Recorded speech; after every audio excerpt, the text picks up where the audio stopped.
Hi students, today class is social. The topic is Unit 5 India. So population, transport and communication. These are this topic.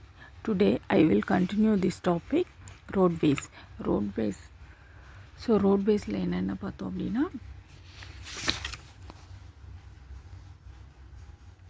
national highways பார்த்தோம்,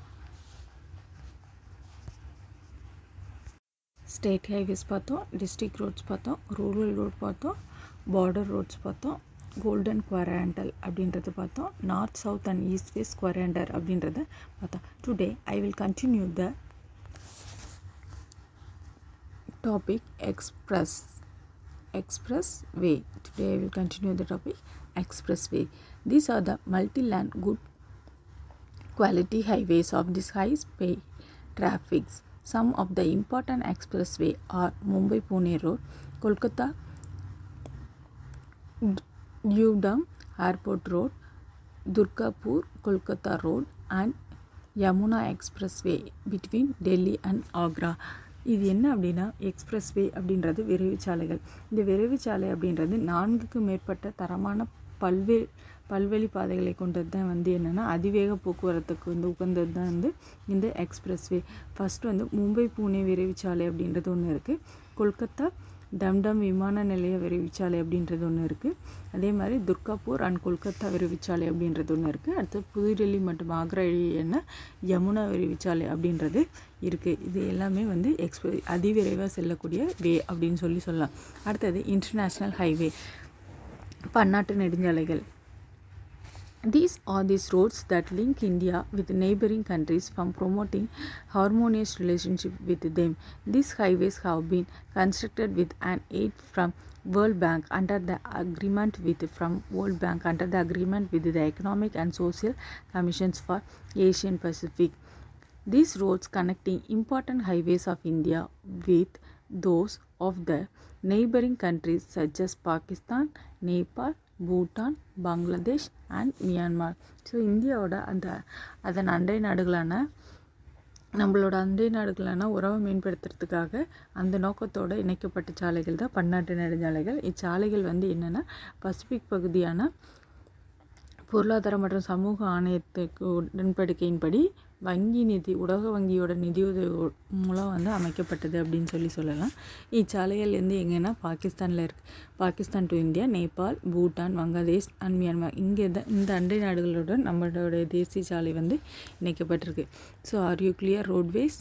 okay, I will continue the railway. So railway means rail போக்குவரத்து. Indian railway system is the main artery of this country. Inland transport railway character to this need of large scale movement of traffic both for freights and passengers, thereby contribution to economic growth. Railway are constructed as the backbone of the surface transport system of India. It promotes national integration by the bringing peoples together. It also promotes trade, tourism, education, etc. Railway helps in this commercialization of this agriculture sector by facilitating the bulk movement of this flexible. So என்ன அப்படின்னா railway, Indian railway அப்படின்றது நம் நாட்டில் உள்நாட்டு போக்குவரத்துக்கு முக்கியமான உயிர் நாடி இருக்குது. மிக அதிக அளவிலான பயணிகள் சரக்கு போக்குவரத்து தேவைகளை பூர்த்தி செய்வதற்காக பொருளாதார வளர்ச்சி ரயில்வே அளித்து வருகிறது. ஸோ இந்தியாவோட முதுகெலும்பு எது அப்படின்னா இந்தியன் ரயில்வே அப்படின்னு சொல்லலாம். ஸோ தேசிய ஒருமைப்பாட்டை வளர்க்கறதுக்காக இது ஒன்றிணைப்பதாகும். இது என்னென்னா வணிகம், சுற்றுலா, கல்வி போன்றவற்றை ஊக்குவிக்கிறது. ஸோ வேளாண் துறையில் எளிதில் அழகக்கூடிய பொருட்களை வர்த்தகம் செய்ய விரைந்த போக்குவரத்தாக எது இருக்குது அப்படின்னா ரயில்வே இருக்குது அப்படின்னு சொல்லலாம். அதே மாதிரி தொழிலாக பொருட்களை சந்தைகளுக்கு கொண்டு செல்லறதுக்கும், அதே மாதிரி ரயில்வே பணியை மதிப்பிட முடியாத ஒன்றாக இருக்கும். இந்தியன் ரயில்வே போக்குவரத்து அமைப்பு ஆசியாவிலே மிக உலகிலேயே 2வது பெருசு எது அப்படின்னா ரயில்வே தான் அப்படின்னு சொல்லலாம். So Indian railway network is a largest in Asia and second largest in this world. உலகிலே இரண்டாவது பெரியது ஏஷியா அப்படின்னு சொல்லலாம். For operation and management of India railway is organised into 70 zones. So என்ன அப்படின்னா ரயில்வே இயக்கம் மற்றும் மேலாண்மை இயக்கத்தோட ரயில்வே துறை அப்படின்றது 17 ரயில்வே மண்டங்களாக வந்து பிரிக்கப்பட்டிருக்கு. ஸோ அந்த 17 தான் என்ன, நார்த்தன் ரயில்வே வந்து எங்கே அப்படின்னா new Delhi, north west railway இது வந்து ஜெய்ப்பூர், நார்த் சென்ட்ரல் ரயில்வே வந்து அலகாபாத், நார்த் ஈஸ்ட் ரயில்வே அப்படின்றது வந்து கோரக்பூர், நார்த் ஈஸ்ட் ஃபார்டன் ரயில்வே அப்படின்றது குவத்தார். ஸோ நார்த்தன் ரயில்வேனா வடக்கு ரயில்வே அப்படின்றது எங்கே இருக்குது அப்படின்னா நியூ டெல்லியில் இருக்குது. நார்த் வெஸ்ட் ரயில்வே அப்படின்றது வடமேற்கு ரயில்வே அப்படின்றது ஜெய்ப்பூரில் இருக்குது. நார்த் சென்ட்ரல் ரயில்வே அப்படின்றது அலகாபாத்தில் இருக்குது, வட மத்திய ரயில்வே. அடுத்தது நார்த் ஈஸ்ட் ரயில்வே அப்படின்றது வடகிழக்கு ரயில்வே அப்படின்றது கோரக்பூரில். நார்த் ஈஸ்ட் ஃப்ரண்டர் ரயில்வே அப்படின்றது வந்து குவாத்தாக்கில் இருக்குது.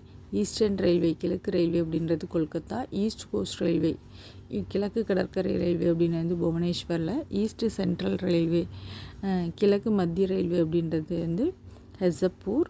வெஸ்ட் சென்ட்ரல் ரயில்வே மேற்கு மத்திய ரயில்வே வந்து ஜெயலப்பூர். சென்ட்ரல் ரயில்வே மத்திய ரயில்வே வந்து மும்பை.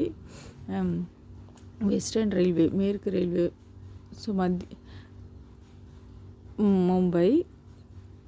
அடுத்தது வந்து சதர்ன் ரயில்வே வந்து சென்னை. சதர்ன் சென்ட்ரல் ரயில்வே வந்து செகந்திராபாத். சவுத் ஈஸ்ட் ரயில்வே வந்து கொல்கத்தா. சவுத் வெஸ்ட் ரயில்வே வந்து ஹபல். சவுத் ஈஸ்ட் சென்ட்ரல் ரயில்வே வந்து பிலிஷப்பூர்.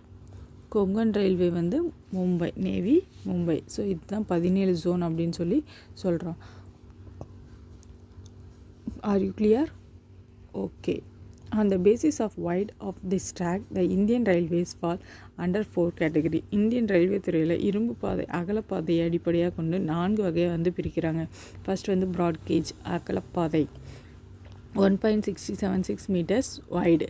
அடுத்த மீட்டர் கேஜ் மீட்டர் பாதை 1.00 meter வைடு. அடுத்தது நேரோ கேஜ் 0.76.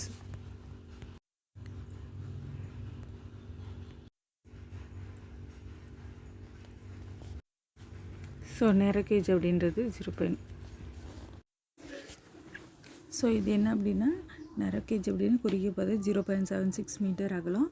அடுத்தது வந்து லைட் கேஜ். இது வந்து என்ன குறுகிய தூக்கு பாதை அப்படின்னு சொல்லலாம். இது பாரு 0.610 அகலம். இது வந்து இந்த 4 கேஜஸ் வந்து இந்தியா ரயில்வேல வந்து இருக்குது. R you clear? Okay. Next one வந்து மெட்ரோ ரயில் இன் இந்தியா. இந்தியாவில் வந்து மெட்ரோ ரயில், இந்திய மெட்ரோ ரயில் போக்குவரத்து. They are 8 cities with metro rails connecting in India. They are Kolkata, West Bengal, Chennai, Tamil Nadu, Delhi, Bangalore, Karnataka, Gurgaon, Haryana, Mumbai, Maharashtra, Jaipur, Rajasthan and Kochi, Kerala. இந்த 8 state இணைக்கக்கூடியதாக என்னன்னு சொல்கிறோம் அப்படின்னா metro rail அப்படின்னு சொல்கிறோம். The metro is Kolkata is the first one in India. It is also called as Mass Rapid Transit System MRTS. As of September 2018, India has 507 km of optional metro lines and 3801 stations. So என்ன அப்படின்னா இந்தியாவில் 8 பெருநகரங்களில் வந்து metro rail வந்து வழங்கப்படுகிறது, சேவை வந்து வழங்கப்படுகிறது. அவை எங்கே அப்படின்னா கொல்கத்தா, சென்னை, புதுடெல்லி, பெங்களூர்,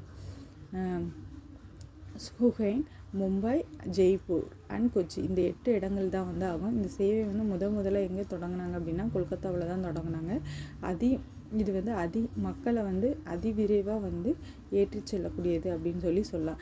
MRTS அப்படின்றது செப்டம்பர் 2017 இந்தியாவில் 507 கிலோமீட்டர் நீளம் மெட்ரோ இரும்பு பாதை வந்து அமைக்கப்பட்டது. இது வந்து 381 ரயில் நிலையங்களை வந்து இயக்கக்கூடியதாக வந்து இருக்குது. நெக்ஸ்ட் ஒன் வந்து pipeline transport.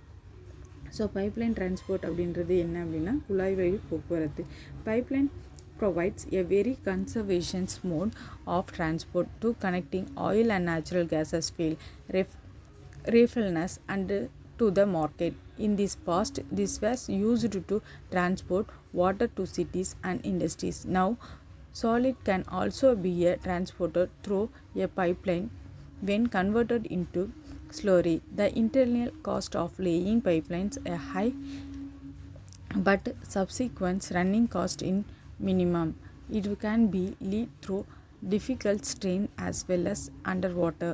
It ensuring steady supply of goods and reduce the transshipments losses and delays. So என்ன அப்படின்னா எண்ணெய் மற்றும் இயற்கை எரிவாயு வாயில்கள்லேருந்து எண்ணெய் சுத்திகரிப்பு நிலையங்கள் இந்த சந்தை பகுதியில் வந்து இணைப்பதற்கு சீக்கிரமாக எளிதாக வந்து சிறப்பு போக்குவரத்து எது அப்படின்னா இந்த குழாய் போக்குவரத்து தான். ஸோ இது வந்து நகரங்கள், தொழிற்சாலைகள், அப்புறம் தண்ணீர் வழங்குறது, இது எல்லாத்துக்குமே இது வந்து பயன்படுத்தப்படுகிறாங்க. ஸோ தற்போது வந்து திட்டப்பொருட்களை வந்து மூலமாக குழாய் வழியாக வந்து கொண்டு செல்வதற்கு உறுதுணையாக இருக்குது. குழாய் போக்குவரத்து அப்படின்றது வந்து அமைப்புக்கு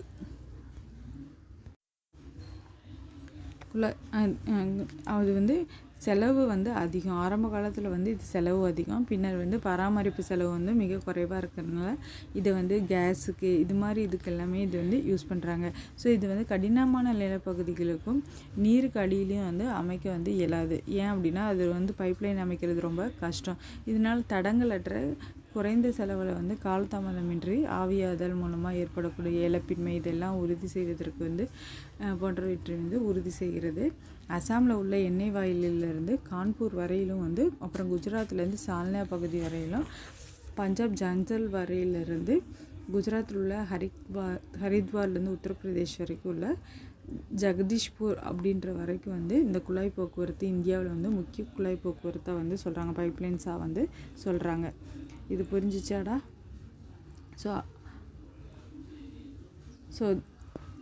இதோட இந்த டாபிக் முடிச்சுக்கலாம்டா. ஸோ நாளைக்கு வந்து வாட்டர் வே பார்க்கலாம், ஓகேவா?